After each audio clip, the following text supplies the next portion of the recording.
Landare erreinua, izaki mikroskopikoetatik hasi eta 100 metrotik gora luze eta 2000 tonatik gora astun diren zuhaitz handi horietaraino hartzen duen mundu izugarria eta isila da. Planetatik landareak desagertuko balira, animaliak eta gizadi guztia laster hilko litzateke gosez, denek landarea bera edo landarea janduena jaten baitute.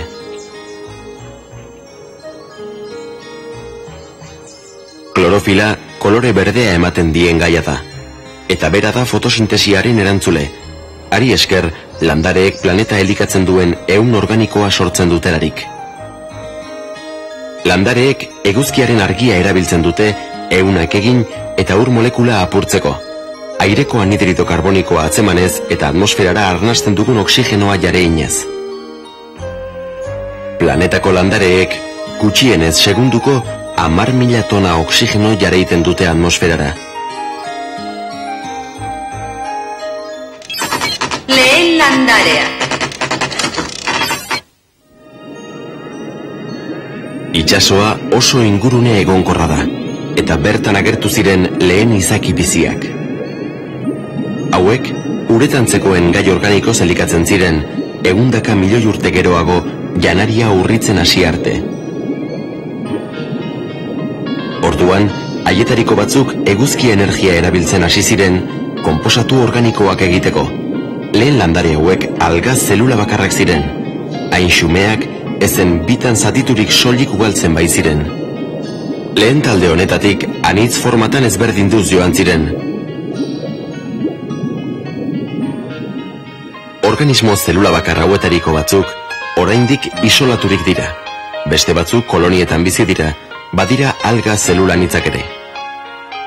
Alga hauen zelulak denak berdinak dira, eta ez dute 100 ezberdinik osatzen. Urak janaria darama eta zelula guztietara heltzen da. Lurrean bizia denetik, denboraren 175ean uretara mugaturik egonda, eta lehor guztia mortu bizigabea izan da. Alga batzuk itsasertzean bizi ziren, han argi gehiago eta karbono dioxido gehiago zegoen.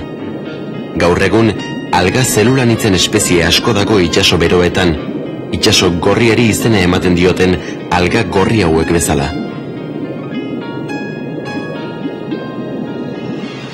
Urrepel eta hotzetan alga arre handi batzuk bizi dira, 100 metrotarainoko zabalera izan dezaketenak. Talderik handiena eta anitzena alga berdeek osatzen dute. Hauek urrazaletan bizi dira, bai gozoetan, bai gazietan. Algetatik hasita, lehorreko goilandareak garatu ziren duela 500 milioi urte.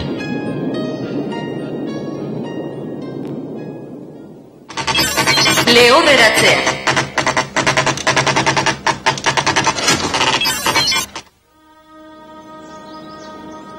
Landareek, lehorrean bizitzeko, sistema ugari garatu behar izan zuten, janaria landare guztian zehar banatzeko, eta baita zelula sexualak eramateko ere.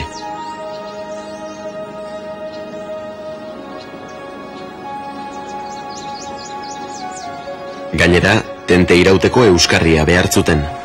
Honek organoen arteko bereizketa nabarmena ekarri zuen, eta denboraz, sustraia, zurtoina eta hostoak agertu ziren. Apurka, landareak uretik kanpo ugaltzen hasi ziren, eta ezi hartzeko mekanismoak garatu zituzten.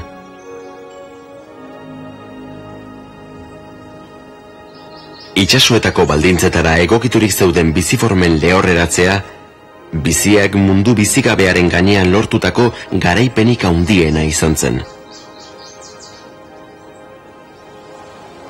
Goroldioa landarerik lehenetarikoa da. Kanpoko urrekarpen etengabearen premian jarraitzen du bere bizi jardunak burutzeko.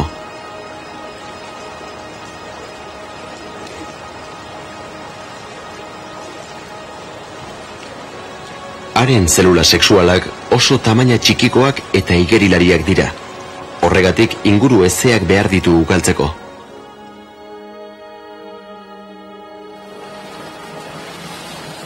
Irek konplexutasuna handiagoa dute. Lehorreko landareen egitura daukate eta lehen aroan lehorra erabat kolonizatu zuten.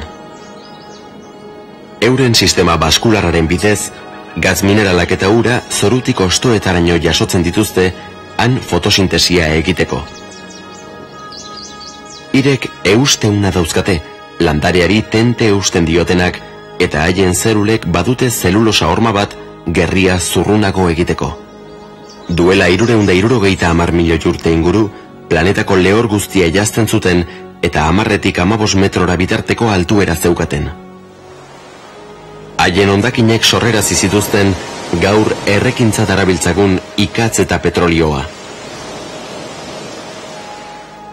Hirek, lehen landare guztiek bezala, ugalketa sistema konplexua daukate, ziklo sexualak eta asexualak tartekatuz. Hirek hostoen behek aldean esporak sortzen dituzte. Espora hauen sortze eta jareitea espezien arabera alda daiteke. Batzuk kapsulak osatzen dituzte handik esporak jaurtiz.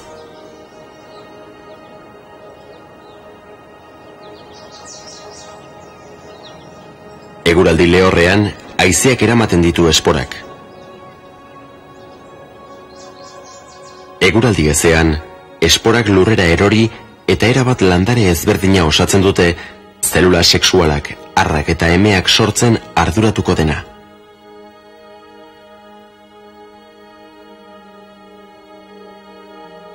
Ernal ondoren, ale berri bat sortuko da, pixkanaka hazi eta ira eder bihurtuko dena.